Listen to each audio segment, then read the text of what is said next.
On Yud Tes Kislev, there is a custom to make a siyum hashas, finishing the shas every single year. There's a chalukas hashas, the entire shas is divided. There's a special letter that our Rebbe wrote to Rabbi Altein in Pittsburgh in the year 1949. The Rebbe in general was very positive in his letters. Only very few people would the Rebbe be able to talk directly to them. And one of them was Rabbi Altein, and the Rebbe told him, from the city of Pittsburgh, only two people, you and Rabbi Posner, have joined the Chalukas HaShas, learning the Masechta of Shas. You've been so many years in Pittsburgh. He was there for 3 years, and Rabbi Posner was there for 5 years. So many years in Pittsburgh, and yet it's all you have accomplished so far. And this is just something even the Yetzer Hara doesn't fight so hard against, learning Gemara. What about learning Chassidus, which is your main focus in town? So Baruch Hashem, in the next room, there's the Chalukas HaShas, and Baruch Hashem, the entire Shas, Ust Mishnayos, has been divided already once. But if you'd like to learn the Masechta of Shas, or a few Masechtas of Mishnayos, please see Rabbi Bassman or myself, and we'll have you signed up. And those who learn even one Masechta, it's considered as if they learned all the Masechtas. You have a part in it all. Now, to make a siyum as well on Tanya, we're going to call up the Rabbi Yosef Silverman, who is also celebrating the Suda Seidah, to come and make a siyum on Tanya.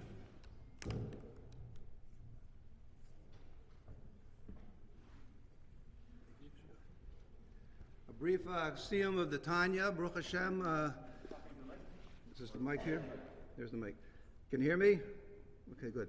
So doing a siyum of the Tanya first, begin with that. The last part of the Tanya, Kuntres Acharon, speaks about the importance of tefillah and davening. And at the end of the chapter, talks about dividing the shas, and we'll just pick the last few lines. It's known to the people who know Kabbalah.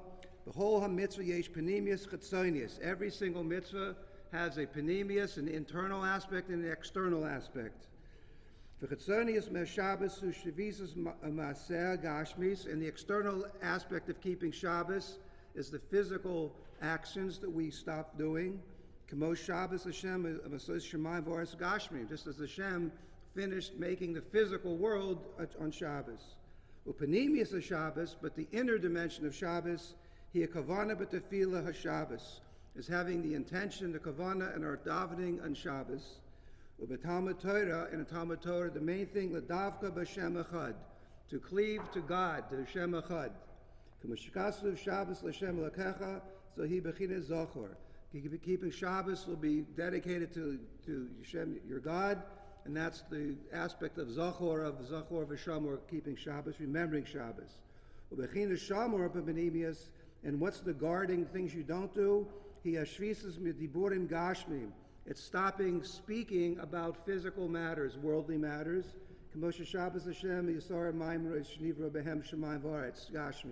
Just as Hashem stopped speaking about the words that brought about the physical earth and the heavens, so too we have to watch our speech to make sure we don't talk about things that we shouldn't talk about, like physical things. Because one thing opposite the other Hashem made. So that's the conclusion of Tanya. We can celebrate. Just a brief word that I'd like to thank Hashem publicly and thank all my family and friends who are here. Baruch Hashem, a year ago, I got the good news that we needed and hoped for from an illness that I was cured from. And thank God we were able to celebrate it this year, and God willing, many more years. The idea of putting all of our hope and trust in Hashem Yisborech, and that really, I thank a Chassidus that gave me the opportunity and the ability to know how to face a challenge, and to really have the ability to know that this is everything is Hashem. There's nothing else besides Him, and we see that, and the panemius of everything is it's all going to be good. And we're seeing it in the world right now with the Mashiach is really coming. So many things are happening every day. You look at the news, and too numerous to mention. And so it's not just for me, but it's for all of us. People said it was the idea of Yud Tes Kislev started with a Suda Sodah, and we're still here to this day with the Suda Sodah for hundreds of years later. So it should be that this will be the last Suda Sodah in Golus, and we should be able to begin the Tanya tomorrow morning with the Geula. Thank you.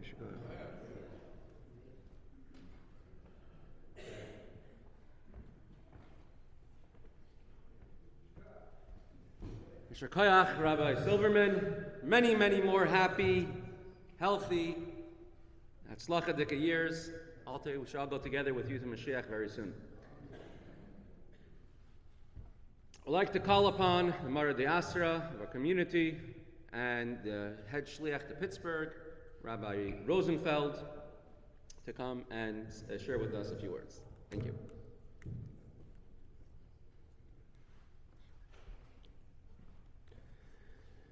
First of all, L'chaim, Gut Yontif, as we have the sign written up, L'shana Teva, B'limud Chassidus, B'darkei Chassidus, Tikasevo, V'sechasemo, and we should have a good, gesund yar in every possible way, as Rabbi Silverman just mentioned. L'chaim.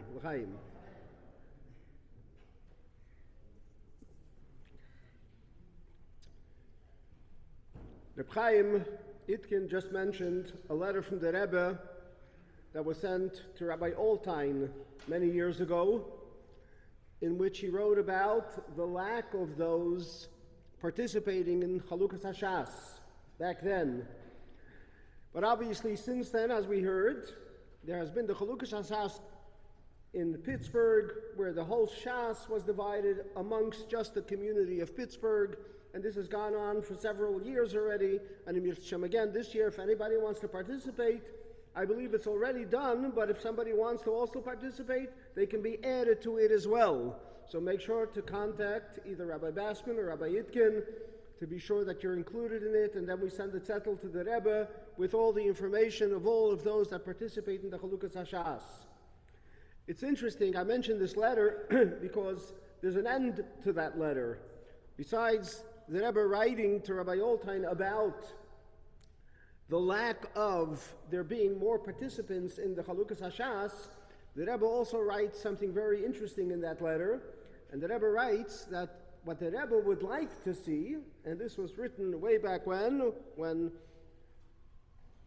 Rabbi Altein and Rabbi Posner had just recently arrived, 3 or 5 years before, but the Rebbe writes then that what he would like to see Pittsburgh become is an area where, when the Alter Rebbe comes through Pittsburgh, he should find a lot of shemus on the street. Meaning there's so much going on in terms of learning Chassidus that there's even shemus on the floor of Chassidus, and the Alter Rebbe feels comfortable because he's coming through a community that he can feel that this is his community. So I think Baruch Hashem, we've come a long way from where we were many years ago. We've come a long way in terms of Kanain Hara. We have a large community. We have different shuls in the community, different communities in our community, different Chabad houses out in our community, different shluchim in our community, and many, many chassidim in our community that sit and learn chassidus from the early morning. You come to shul here, you can see 6 o'clock in the morning, there's a share of 20, 30 people on occasion. And on the average, 20 people sitting and learning, 6 o'clock in the morning chassidus, and many shiurim throughout the entire day. So Baruch Hashem, we've come a long way, and it's certainly a beautiful Chassidish community, and obviously, Elu Devarim She'ein Lahem Shir. There's no limit, and this goes on not just amongst the men, there are beautiful shiurim going on amongst the women, amongst the kollel that exists for the men, the kollel that exists for the women, with beautiful programs going on, with giving people the opportunity to participate in limud HaChassidus and learning Chassidus. You know, we say that Yud Tes Kislev is the Rosh Hashana of Chassidus. What does that mean, it's the Rosh Hashana of Chassidus? Does it mean just that we have to make a commitment to learn a little bit more Chassidus? It certainly means that too, but more than even that, it means that we have to begin to live our lives with what we learn in the Chassidus. So that when we learn whatever it is that we're learning about, whatever it is that we learn, whether it's a pasuk in Chumash, whether it's a Maimer Chazal, whether it's somebody learning a Daf Yomi even. And there are plenty of Chassidim that learn Daf Yomi. But when you learn a Daf Yomi like a Chassid, you understand what it's all about. You understand the deeper meaning of what it means. And even if it seems like it's something that's not understandable, you say to yourself, let me look in Chassidus and see how Chassidus explains it. How Chassidus gives a deeper meaning to it, gives me a feeling to be able to better understand it, better learn it, and better live my life because I've learned this piece of Chassidus. There are so many people who, after they've begun learning Chassidus, whether it's Tanya, whether it's a Sicha, whether it's a Maimer, they live their lives totally differently. As Rabbi Yosef Silverman just mentioned, talking about the bitachon in the Eibishter. Simply you talk about bitachon in the Eibishter like another mitzvah, you have to have bitachon. No, shame, so you have bitachon. But if it's, in the end, it's still difficult. How do you deal with it? How do you deal with it if it's still difficult? So, yeah, the Rebbe teaches us that if you have bitachon in the Eibishter, the bitachon in the Eibishter enables it to become even better. And to see through the challenges, the difficulties, and to recognize that in fact, there's really something good in it. We may not see it yet, but as the Rebbe once said, the Rebbe wrote to one of the prime ministers of one of the presidents of Eretz Yisrael, the early presidents, that the Rebbe, when he was a child, the Rebbe writes this, from the time that I was a child, I couldn't understand what the pasuk tells us, that when Mashiach will come, we'll be able to understand that all the challenges that Yidden had throughout Golus were really for good. And the Rebbe said, for that alone, that when Mashiach comes, I'll be able to understand that, how all these challenges, and the Rebbe had obviously gone through the war and known what went on in the war and all the different challenges up until then. And the Rebbe says, I can't understand how it's possible to understand that that's really for the good. And the Rebbe says, I'm yearning for Mashiach for that reason alone from the time I was a child in Cheder. The concept is that we understand and we truly believe that when Torah tells us something, it's real. When Torah tells us, when the Rebbe shares with us that Mashiach is coming, so everybody says, it's a nice idea, and Yidden over the years have believed in it, and we continue to believe in it, and in Yirtzeh Hashem, someday it's going to happen. There's an expression, it says, Achakalei b'chol yom sheyavoi, I await every day that Mashiach should come. That's the simple definition. Achakalei b'chol yom sheyavoi, I am awaiting Mashiach for him to come every day. And the Rebbe says that's not the way to explain that. It's Achakalei b'chol yom sheyavoi. I await Mashiach that he should come, and every day I await that he's coming today. Not that I'm awaiting him that he's going to come whenever. That b'chol yom sheyavoi, every day, today, I'm awaiting him to come today, not tomorrow. And so too, when we talk about Mashiach today, the Rebbe has told us that Higias man gulaschem, and we wonder, and the world says, yes, but what's occurring? And again, look at the reality of the world. Anybody that wants to, as the Rebbe says, open up their eyes and see what's going on and truly understand the meaning behind these things, there's only one meaning. The way the world is being transformed and being transformed so quickly in a way that the only way that anybody that really wants to understand it can say, this must be the times of Mashiach. And if you learn through the Gemara, what the Gemara talks about, the times of Mashiach, and it describes these kinds of things actually happening. And we see those kinds of things happening in front of our eyes. And again, as Chassidim, living like Chassidim, what it means is that we truly have to believe that that is happening now. And how does that affect what we do?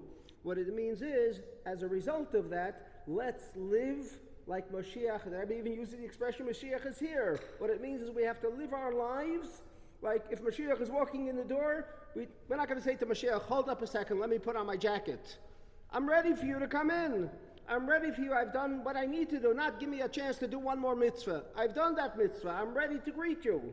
So we have to live our lives now like Mashiach is here, and we have to open our eyes, ready to receive Mashiach right now. So l'chaim, the Eibusha should help that we should truly be permeated with Chassidus. Yud Tes Kislev should give us the chance to be able to understand what the Rebbe taught us, what the Rebbe instilled with us, and anybody that, and some of us were there at the Farbengens, particularly the Yud Tes Kislev Farbengens. I remember those were the Farbengens that were unbelievable. You know, to say a Farbengen was unbelievable is ridiculous to say, but I can tell you from all the Farbengens, the Yud Tes Kislev Farbengens were the unbelievable ones, both in times of the length of the Farbengens. They went on for hours and hours and hours, and in terms of what the Rebbe spoke about, so many beautiful concepts, from deep concepts in Gemara, deep concepts in Chassidus, deep concepts in what's going on in the world. And the people that participated in those Farbengens were people from all over the world, from any Jew, from the one that wasn't yet religious to the most religious. A Yud Tes Kislev Farbengen, everybody knew, everybody comes to the Yud Tes Kislev Farbengen. And this was the time. Why did they come? Because they knew this was a time to be inspired. It's, as was mentioned, it's the Chag HaChagim, it's the Yontif. On a Yontif, it's not just let's celebrate and dance and sing. It's an opportunity to, whatever we do on the Yontif, we have a greater koyach, a greater power to be instilled with whatever it is that we do. If we're joyful today, it accomplishes so much more for ourselves than if we're joyful just any day. It accomplishes that we can be joyful with our mitzvahs. It accomplishes that we can have more bitochen in the Eibishter. So today's the day to accomplish whatever you want in the best possible way. L'chaim, we should be Chassidim. We should make the Rebbe proud of us, as the Rebbe writes in his letter, so that the Rebbe can be looking at us and participating in our Farbengen today and saying, wow, this is unbelievable. Chassidim in Pittsburgh are Farbengen, excited about Yud Tes Kislev, and inspired to continue to live as Chassidim should. L'chaim.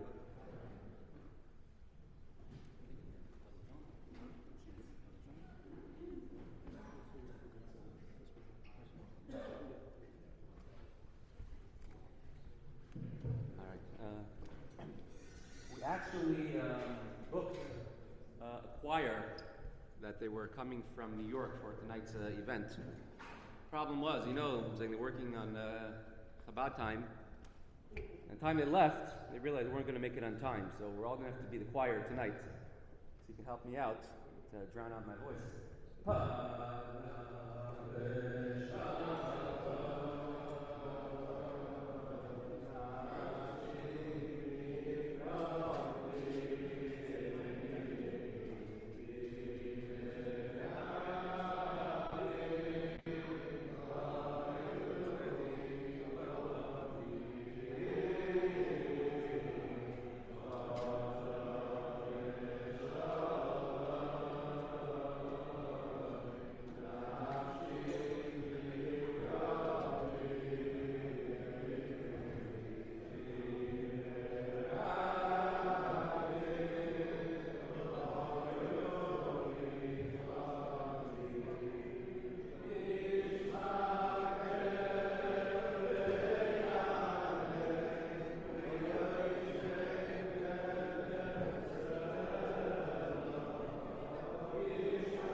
Getting there. As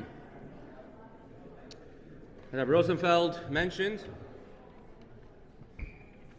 there's shiurim going on day and night. The one particular learning which I would like to point out, it's on your tables. It's Koilel Dach, under the auspices of Rabbi Bassman. It's international. There's a full curriculum with top-tier Megiddo Shiurim. They give you booklets what to learn. You could register for it. From Pittsburgh, there's over 12 members, over 200 worldwide. There's top mashpiyim, Rabbi Farkash, Rabbi Klein, and others who give shiurim, have special Farbengens, monthly Farbengens, and it's a beautiful program, and there's a special rate for the Pittsburgh community. It's be very special to join. As it says in the letter in the beginning of the Hayom Yom, letter from the Rebbe Rashab. The Rebbe Rashab was not in Lubavitch 1 year, the year 1901. Tafrei Shamach Beis. Instead, he was busy. He was in the capital city, Pittsburgh, a city where the Alter Rebbe was arrested and where the redemption took place, because at that time there were still many persecutions, pogroms against the Jews, and at that point in time, about 30 prominent Jews from the city of Vitebsk and Minsk were arrested, and for no reason, and the Rebbe Rashab was busy freeing them. All their property was confiscated by the government. He had to get it sent back to them. And the Tomchet Tamim Yeshiva just moved to Lubavitch from the town of Shadrin. It's only their second year in Lubavitch, third year, and they really wanted to be by the Rebbe Rashab for Yud Tes Kislev. Because unlike us, who we could say our generation was maybe a little bit spoiled, the Rebbe Farbring for us so many times a year, and spoke sichas even when he didn't Farbring for us. The Rebbe Rashab would say a maimer every single Shabbos, would Farbring only 3 times a year. On Simchas Torah, on Yud Tes Kislev, and on Purim. 3 Farbrengens a year. And if you're missing a Yud Tes Kislev Farbrengen, it was a very big deal. And the Rebbe Rashab was going to miss Yud Tes Kislev in Lubavitch. And it was a tremendous downfallen, crestfallen attitude in the whole Lubavitch, until the Rebbe Rashab sent a special letter, which is printed in the beginning of Yom Yom. The copy of it is printed in the beginning of the Kuntra Sumayan, which among the things the Rebbe Rashab says, V'karev be'enai, it seems very clear to me, it seems close to say, this is the Rosh Hashana of Chassidus. When the Frierdiker Rebbe reprints it, he says, Hayoim hu Rosh Hashana ladach. As the Rebbe prints it, the Frierdiker Rebbe added, today is Rosh Hashana of Chassidus. When the Rebbe was asked, the Rebbe Rashab said, V'karev be'enai, I think it's Rosh Hashana of Chassidus. Why didn't you write that? He says, what's a maybe by a Rebbe, it's a vadai, it's a definite by us. And therefore, in Hayom Yom, it's written as a definite. It's a day which our life, or v'chayes nafshenu nitan lanu, was definitely given to us. And he gives a bracha, quoting the Pesukim, Ma'amakim Krasicha Hashem, may Chassidus make that we should open up the depths, the inner part of our hearts, to get rid of any bad character traits and to only have good character traits. Many years ago, sounds like many years ago, I was in yeshiva in Toronto, so we had a bacher from Australia who was in yeshiva with us. His name was Barber. So we were very lucky that his father came to check up on his son, see what he's like, what he's doing. And I remember when he spoke for us in yeshiva, and I earlier spoke to him and reminded him a few of the stories. It's like, what? You remember from so back then? But what you say once can have a very long-lasting impression. And so, Mir Hashem, as Rabbi Barber, who came here, he's originally from Australia, now he's based in Crown Heights. I think you've been here before in Pittsburgh, before my times. But Rabbi Barber came here all the way to bring for us Yud Tes Kislev, so I'd like to call up Rabbi Barber to bring with you l'chaim, and come for bring for the oilam.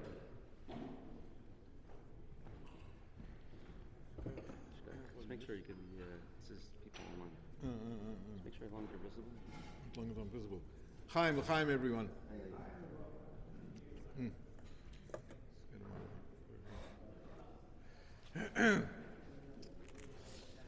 In Tovshin Lamed Daled,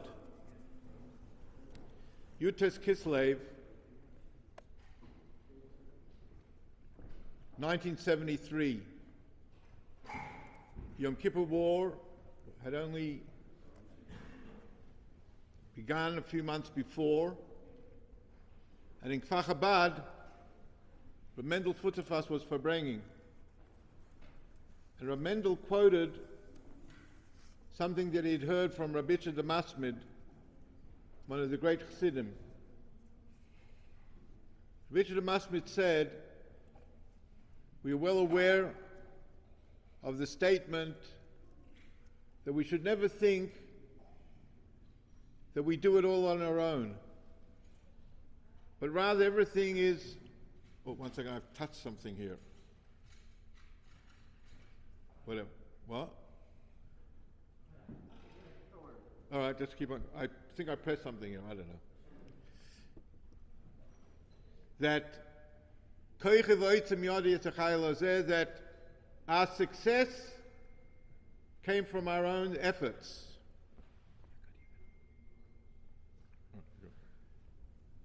Says Rabbi Itcha, you have to have the koichi v'oitzim yodi. You need to have the strength for then you to turn around and say, but I recognize it's from the Eibishter. You can't sit back and hope that things will happen just on their own.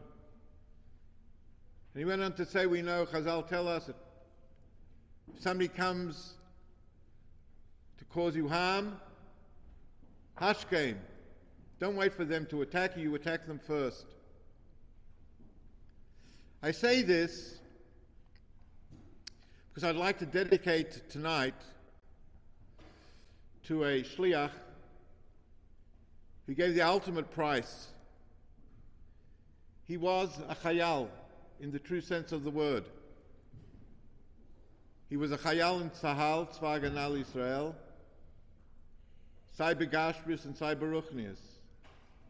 He was in the IDF and then he became a shliach of the Rebbe in the UAE, somebody I knew extremely well, very close with his brother, with his parents. And I'd like to dedicate tonight's Farbengen to Tzvi Kogan, Shem Yinpon Domov, and also for the safety of all of our chayalim, and that our chatufim, those who were kidnapped, should come home speedily. About 30 years ago, the then Chief Rabbi of Israel, Rabbi Schneur Zalman, who I had a very close friendship with, and I would pepper him and ask him to give me some advice when it came to public speaking. And he said to me once, he said, Yankee, don't worry about how you start your sermon. No one will remember. What they'll remember is how you finish. So make sure you finish on a high note. That was 35 years ago. Nowadays, I'm somewhat concerned that people won't last till you finish. That after a few minutes, they're already gone off to some other world.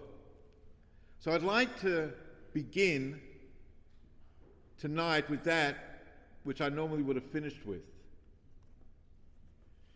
And I'd like to begin, I do have roots here in Pittsburgh. I was here 8 years ago, and Baruch Hashem, I'm back, and I had the good fortune to see some of the moisters today, and it's beautiful, a city like Pittsburgh, Mesivta, Azal, and I hear there's a kollel.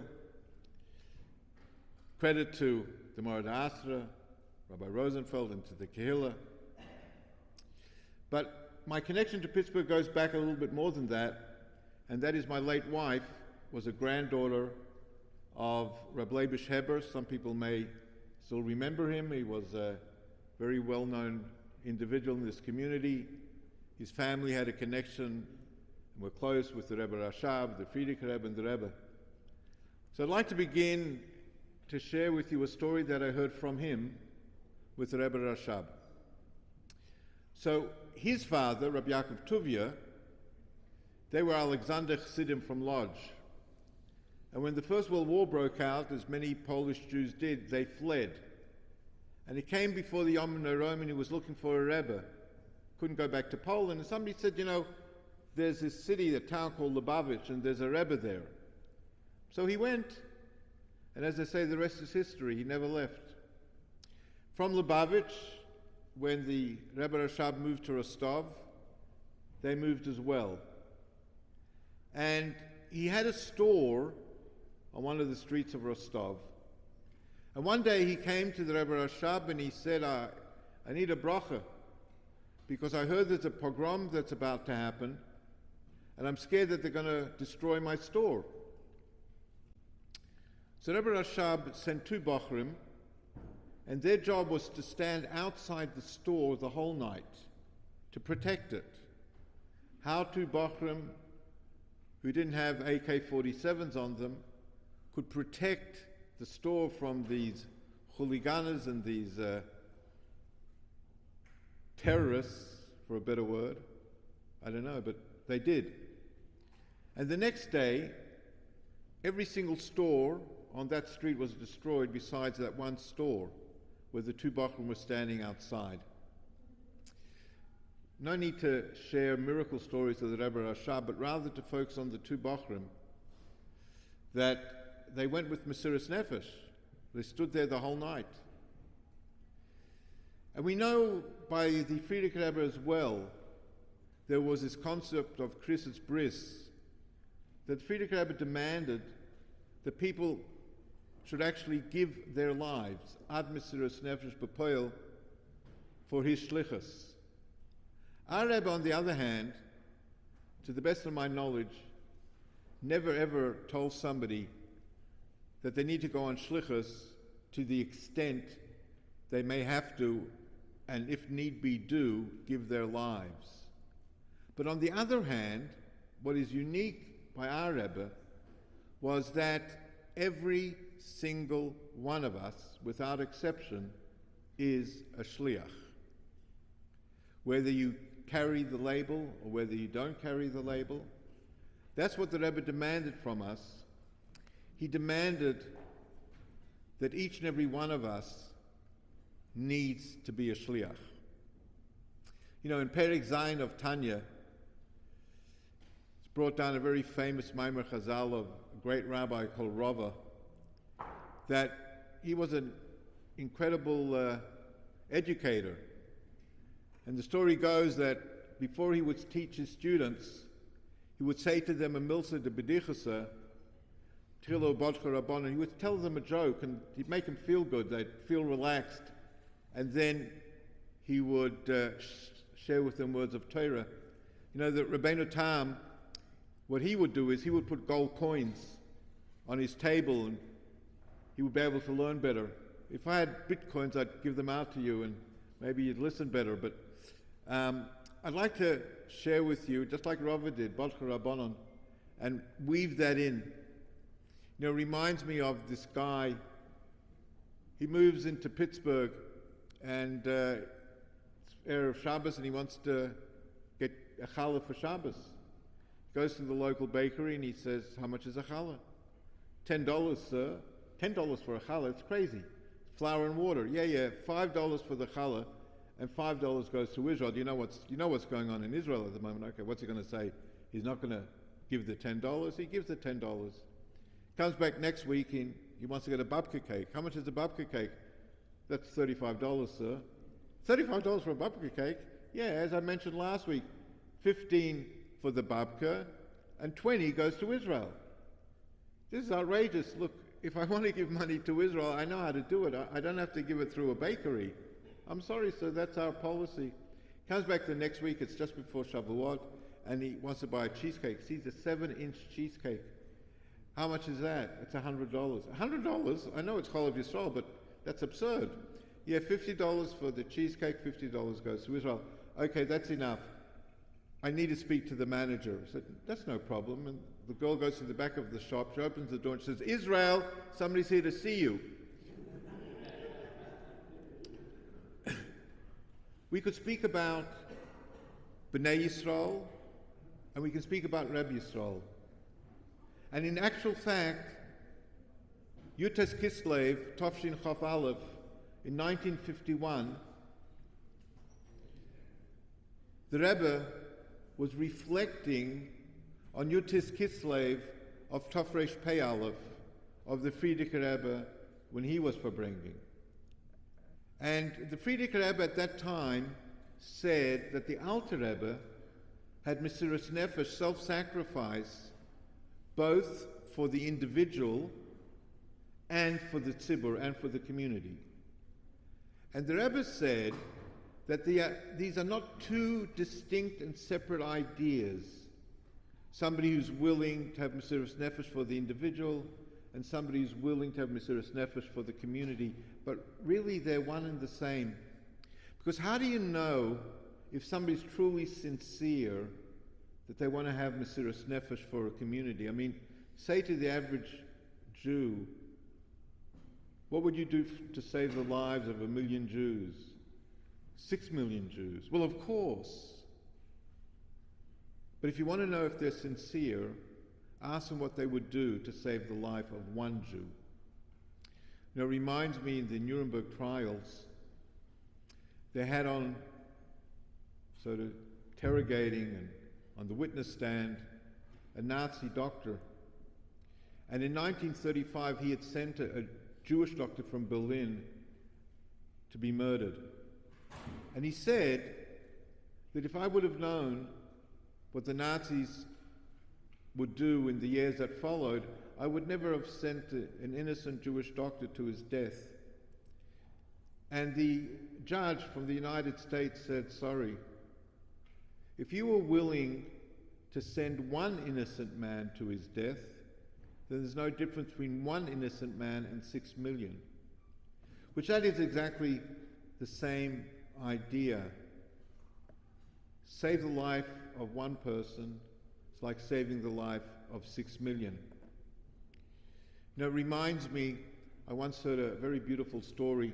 It's a very famous shliach. Perhaps he's got descendants here.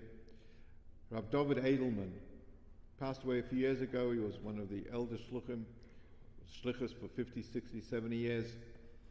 And he said that in 1942, 42, 43, he was learning in 770, and he was standing, if you come upstairs, imagine coming upstairs into 770 by the elevator there, where the Rebbe would give out dollars. And he was standing there with his dear friend, Reb Herschel Fogelman, who was also very famous and great shliach. And they were schmoozing, just, it was probably during recess. And the door from Gan Eden HaTachten opened up, and out came the Rebbe. The Rebbe was not Rebbe then, and he was referred to as a Ramash, Rebbe, and his first name, and Schneerson. And he said, do you want to hear something fresh off the press from the Frierdiker Rebbe? And they said, well, of course. So he said, I had a query, and I wanted to seek guidance from the Rebbe. What was my query? The query was that in those years, not many, I wish there would be more, but there were Jews who had made their way across from Europe. And in Europe, they were observant. But when they, reached Ellis Island, out went the tefillin and out went the yarmulke and the tzitzis. And they abandoned Yiddishkeit. But some of them would make their way into 770. And the Rebbe said, my approach was to embrace them, to welcome them, while others, some elder Chassidim, said that they felt it was inappropriate, this type of behavior. In a sense, perhaps you're giving a stempel. You're saying that what they're doing and their behavior is acceptable by you embracing them. And I really wasn't sure what to do. Imagine, so many years what the Rebbe developed. And I went to ask the Frierdiker Rebbe. The Frierdiker Rebbe said the following. When parents are blessed with a child, their love for that child is, encompasses the whole world. And if they're blessed with the second child, then all of a sudden their heart grows larger and they embrace the second child with a tremendous amount of love. And then Friedrich Rebbe said, what happens if, God forbid, they're blessed with a child and the child is challenged, is not well, is not healthy, is not well? How do they relate to that child? And I'll share with you what the Rebbe said, Friedrich Rebbe, the words in Yiddish, and then we'll attempt to translate it in English. So Friedrich Rebbe said, for that particular child, for dem Kind, haben sie an eigenartige Liebschaft. They have a unique love, tremendous love, a love that goes beyond that which they experienced before. That you need to love them even more. And that, the Friedrich Rebbe said, is how we need to relate to those Jews who are unwell. He doesn't put tefillin on his left hand, so the left hand is weak. She doesn't light Shabbos candles, so her eyes are not as healthy. You need to love that person even more. And this is what I wanted to finish with. And that is to recognize and realize that we're all shluchim. And we may not build incredible moistus, big buildings. We may not be able to say we've got 500 people at a shir or 300 women at a challah bake.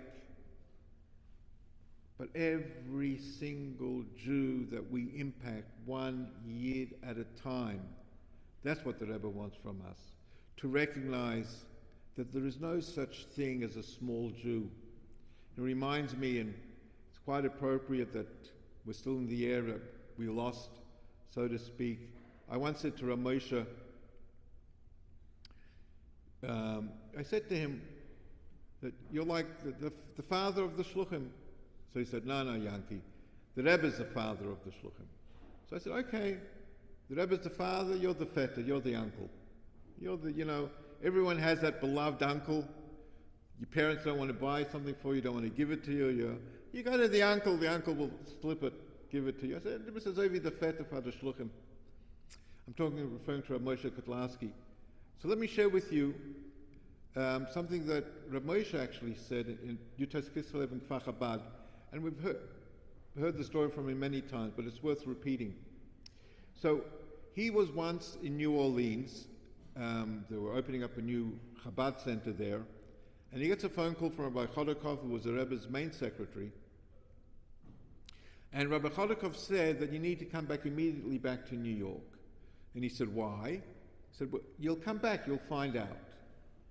So he takes the flight, next flight, he comes back. He goes into Rabbi Chodakov, and he said, why am I here? And Rabbi Chodakov says, you need to go to a particular city in the Caribbean. Okay, what am I going to do there? I'll let you know. Goes into the Rebbe, comes back. The Rebbe says, you're going to this city in the Caribbean, you should print a Tanya, and then you'll know what to do. One of those mysterious instructions. So he flies, couldn't get that day to the Caribbean, he went the next day, prints the Tanya, and he also organized to meet the head of the Jewish community. So after the meeting with the head of the Jewish community, he comes outside, and all of a sudden, somebody comes over to him and he says, this is a nest, this is a miracle. He says, what are you talking about? He says, you don't know. Me seeing you now, it's a miracle. You see, my name is Jaime Grossman, and I had a dream last night.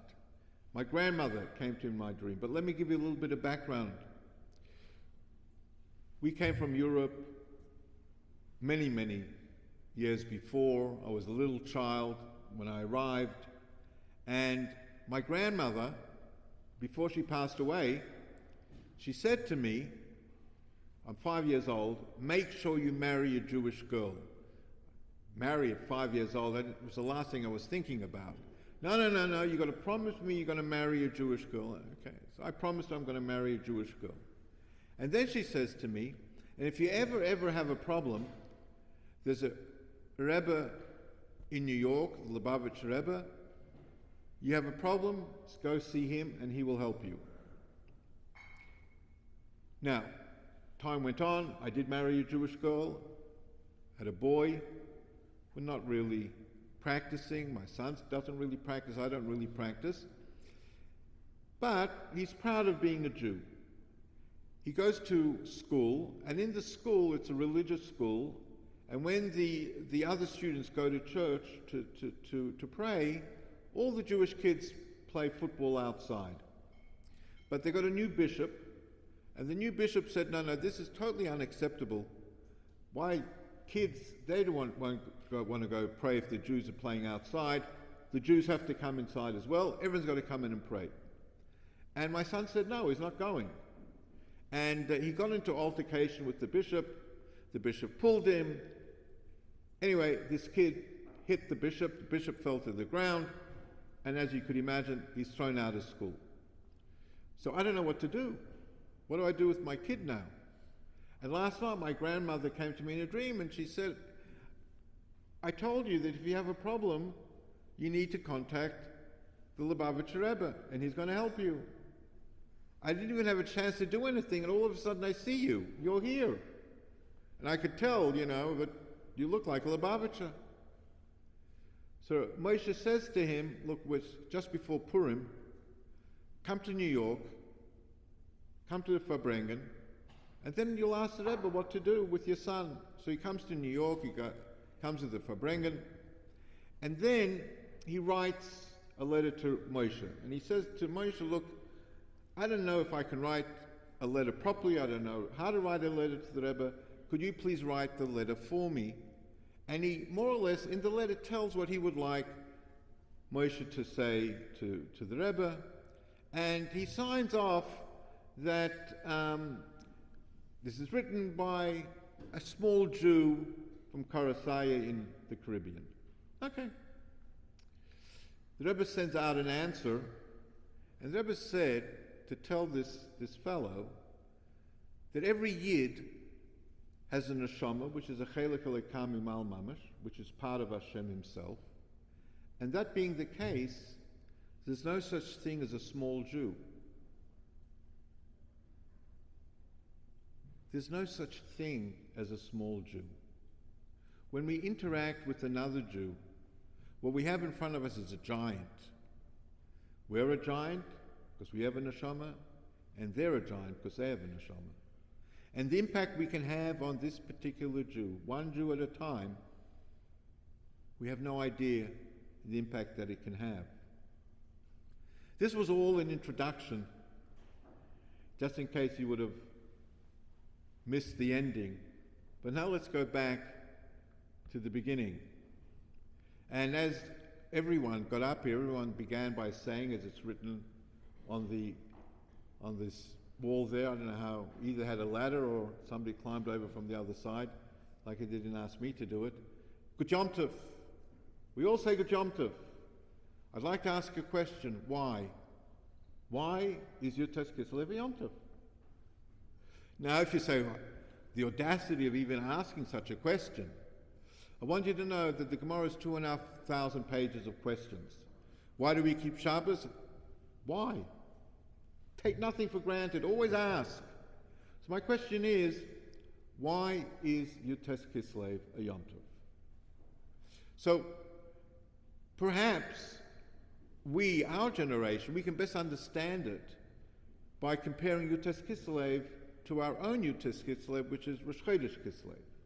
When Rosh Chodesh Kislev is an ultimate simcha for Chassidim. Now, stop to think for a moment, what actually happened on Rosh Chodesh Kislev? On Rosh Chodesh Kislev, for those who were there, the Rebbe went home, picked himself up. He had actually gone a few days before, to the library, but here, he went out, went into the car, went home. There was no Chassidus, there was no Maimah, there was no dollars, there was no kosher bracha, there was no Sicha. He just physically went home. But for Chassidim that was enough. That the Rebbe was healthy, the Rebbe was gesund, the Rebbe was going home. What could be better than that? That was the ultimate. So on the most basic level, Yud Tes Kislev, like Rosh Chodesh Kislev, the Alter Rebbe was alive, physically alive. What could be greater than that? What a great gift to the world. The physical presence of the Rebbe, the physical presence of the Alter Rebbe. But then, of course, it's far greater than that, because we know after Yud Tes Kislev, similar to what happened after Rosh Chodesh Kislev, you stop to think the Giluim that the world experienced from Rosh Chodesh Kislev, Tafshin Lamed Ches, for so many years later, the Maimarim, the Chassidus, the Farbengens, the dollars, it changed the world as we know it, similar to Yud Tes Kislev.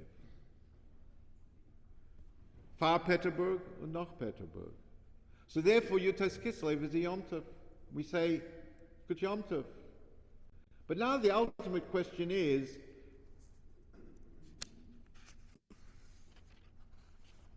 what exactly is Chassidus? You know, I don't know if you ever stop to think, what exactly is Chassidus? Can you give a very brief answer in one sentence what Chassidus is? And if you're going to tell me that, of course I know what Chabad Chassidus is, Chochmah bin Adas, wisdom, understanding, and knowledge, I would say thank you very much. And what does that mean? Well, I can tell you what Chochmah bin Adas is. You've got a mathematical problem on the board, and when you solve it, you can go out for recess, and you have no idea what the answer is, and then, boom, you get like a blink. Wow, I think I know the answer. And somebody, your friend comes in, you ready? No, don't talk to me. It's here. I nearly got it. Come back in 15 minutes. And then you need to reflect. That's binah. But then what's going to happen is you may forget it. So then you need das to ensure that you remember the answer a week later. And that's everything in life. Chochmah bin das. But that's not Chassidus per se. That's true with any form of intellectual knowledge. So what exactly is Chassidus? That we are so much besimcha that we were given Chassidus. Now this is not a question that I asked, and you should expect and be happy with my answer. There was actually a question posed by German rabbis to the Frierdiker Rebbe. The Frierdiker Rebbe was once in Berlin, and he was staying in a very fancy, luxurious hotel. And a delegation of German rabbis came to see him. And Chassidus really hadn't spread that much to Berlin. And they came and they really were interested to know what is this novel approach to Jewish life called Chassidus. So Frierdiker Rebbe said, could you please describe the room to me? They look around and they start describing the room and the pillars and the marble and beautiful room. Frierdiker Rebbe gets up and they accompany him, and he walks very close to one of the pillars, and there's a lamp there, a desk lamp, and he picks up the desk lamp and he places it on the pillar. And he says, what do you see now? He said, well, now we see etchings and carvings and the colors and how they blend. It's magnificent. Frierdiker Rebbe said, you know, they were always there. The etchings, the carvings, the indentations, the coloring. But the difference is we now put a light, a spotlight, on the pillar. And that which was always there is now revealed. That's what Chassidus is. Frierdiker Rebbe said that the Baal Shem Tov said that every single Jew can serve Hashem, which was a novel chiddush at the time. The Alter Rebbe told us how. Frierdiker Rebbe said it's like a ladder. The Alter Rebbe told us how to climb the ladder, because life is a journey. And the question is, what is that journey? Where does this journey take us?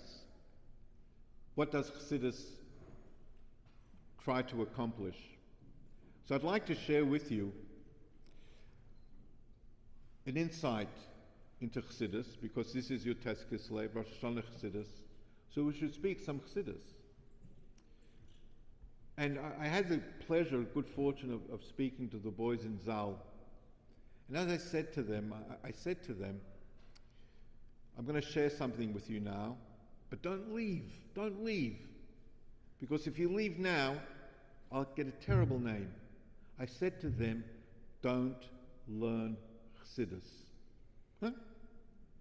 It's Erev Yud Tes Kislev, and here Shliach comes, a rabbi comes to Farbengen with them, and he tells them, don't learn Chassidus. I said, if you leave now, I'm in trouble. You've got to stay till the end. And they said, reminds me in my synagogue, in my Chabad house in Melbourne, on the high holidays, you get, hundreds and hundreds of people, mostly non-observant. Most of the children didn't go to Jewish day school, but they would go to Sunday school. Sometimes I'd get up and I'd begin the sermon by saying, do not send your children to Sunday school. And get this shock. Well, why not? And I would say to them, do you know why you shouldn't send your children to Sunday school? Because what will your child learn in Sunday school? They're going to learn that Moses didn't walk on water, he caused the water to split. 3 Arabs came to visit Abraham as he was sitting outside a tent.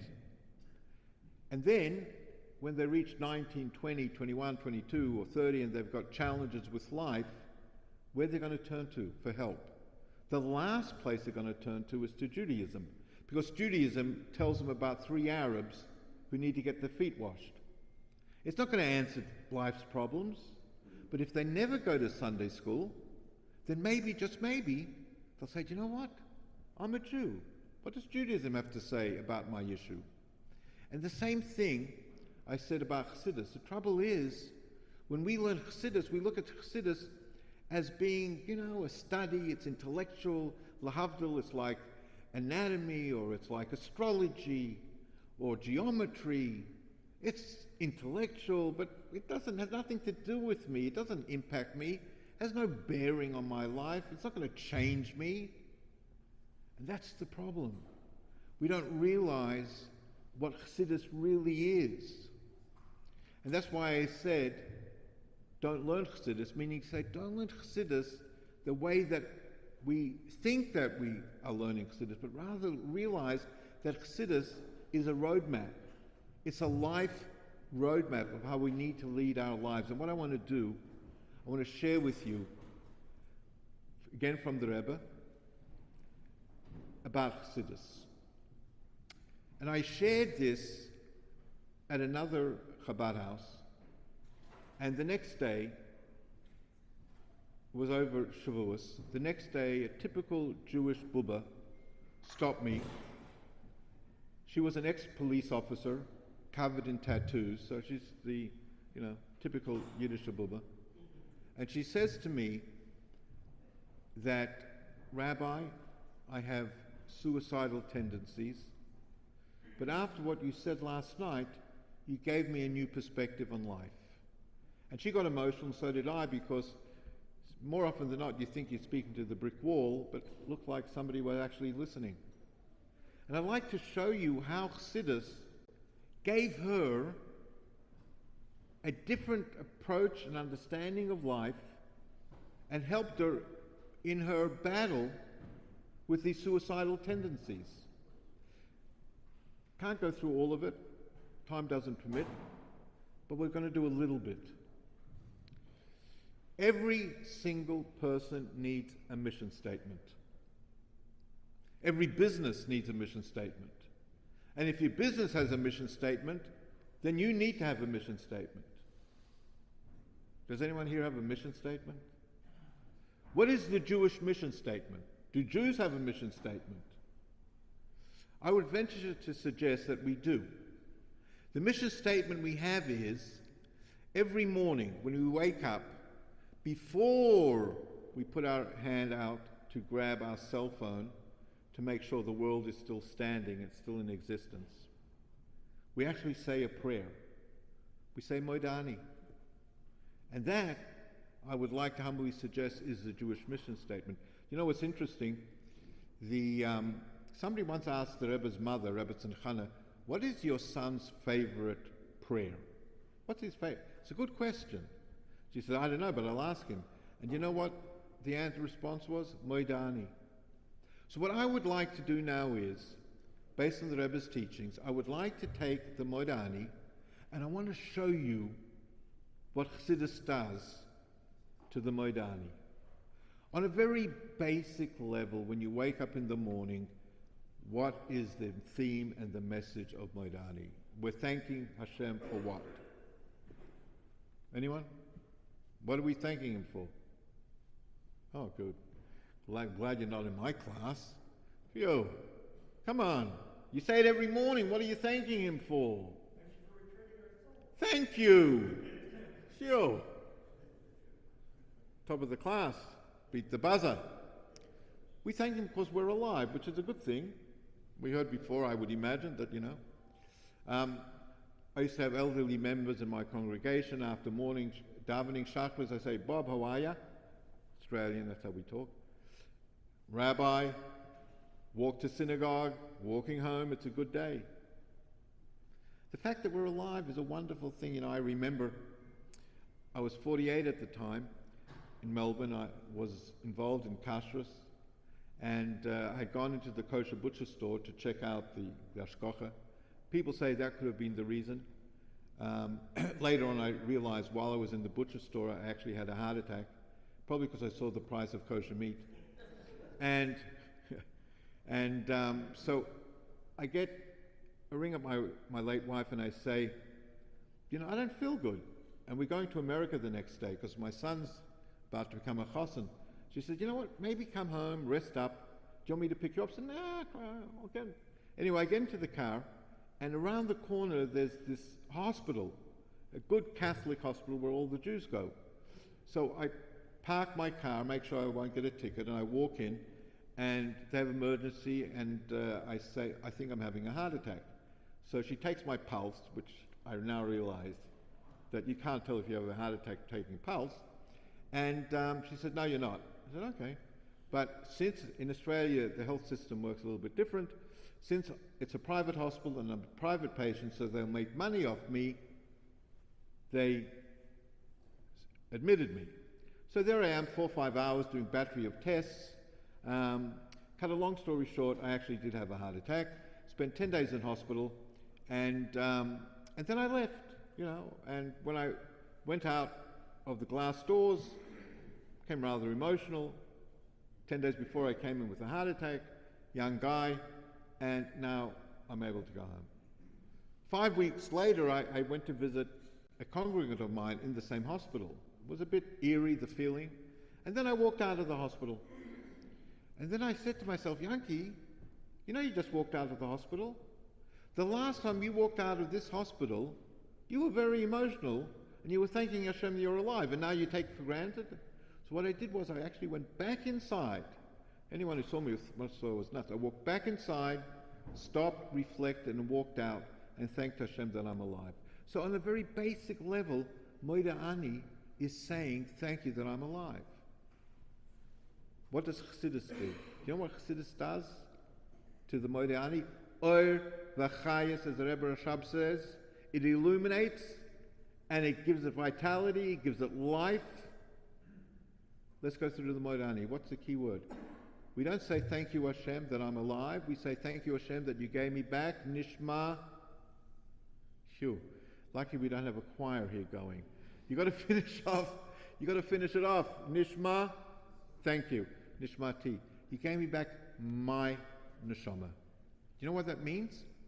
When I wake up in the morning, I realize the Eibush is tapping me on the shoulder and saying, Yankee, Devoiri, Miriam, Moshe, I need you. That's why you're here. What an empowering thought. What an empowering thought. All of a sudden, I am needed. You know why people get depressed? I'm not talking about clinical depression, chemical depression. I'm talking about generally why do people feel down? Because they feel unwanted. They feel people don't see them anymore. They're not needed for anything. Reminds me of Rabbi Krinsky. He once shared with me that the Rebbe once called him in and he said, could you please contact my accountant? See, even Rebbes have accountants. And the Rebbe's accountant was a man by the name of Mr. Tolushkin. his son wrote the book, Rabbi Telushkin, and this Mr. Telushkin, his father was Rabbi Nissen Telushkin, who was part of the Agudas Chassidic Chabad. And Rabbi Krinsky said to him, do you know that Mr. Telushkin is deathly ill? The Rebbe said, yeah, I know, but ask him anyway. All right. He rings up the son and he says, the Rebbe asked me if you could please ask your father about something about, I don't know what. And he said, you know, my father's dying, my father's in hospital. So I said, I know, I told it to the Rebbe. The Rebbe said, nonetheless. Anyway, he passed away, got the answer, but he did pass away not much later. And Rabbi Krinsky went to Menachem Abel, and Rabbi Telushkin said to him, I want you to know that the happiest day in my father's life over these last 6 months was the day when I asked him that the Rebbe needs him for something. Because all of a sudden, he wasn't in a bed waiting to be taken out. All of a sudden, there was something that he could do on planet Earth that no one else could. He was needed for something. What an empowering thought. You know, most of us think to themselves, there's 6 billion, I don't know how many billions of people there are. Billions of people before us, billions of people out. What impact, what difference, what... And all of a sudden, no. We can make a difference. What that difference is, the Baal Shem Tov says, the Neshama comes down here to earth, 60, 70 years. Begashmis and Beruchnius, first Gashmis and then Ruchnius. I always say if you put your head on a pillow at night and you're able to say that you made somebody smile, that was a good day. We could develop this idea, but I want to do one more part. We could keep on going with the Modani. Now you know why Chassidim sometimes battle to get out of bed in the morning. Because they're going through all of the Pirushim of the Modani. It can take a long time. But I want to do something else. And this, if the world would lead and have this approach, as Chassidus says to Modani, it would be a different world. But it can impact your life, your family's life, community life, and the world at large. And that is the drush, or the homiletic interpretation of the Modani. Let's take, for example, you've got a beautiful car, new car, beautiful, you love your car. There was a guy in Melbourne, very, very wealthy guy, and he had a Rolls Royce, but he was a tzaddik of a yid. And any time a girl, a kala, wanted to borrow the Rolls Royce to go to the chuppah, he would always give it. He said a kala, Jewish bride, should go as royalty, and therefore they could use a Rolls Royce. So just say you have got a Rolls Royce, or let's say for women, you've got this beautiful dress for your daughter's wedding, and somebody wants to borrow it, why not? And then they give it back and there's a bit of a tear there. You'll get it fixed. Or there's a dent in the car. There will come a time when you will say, I would imagine, Dayenu. I mean, how many times can you rip, make a hole, or put a dent in the car? And you're going to say no.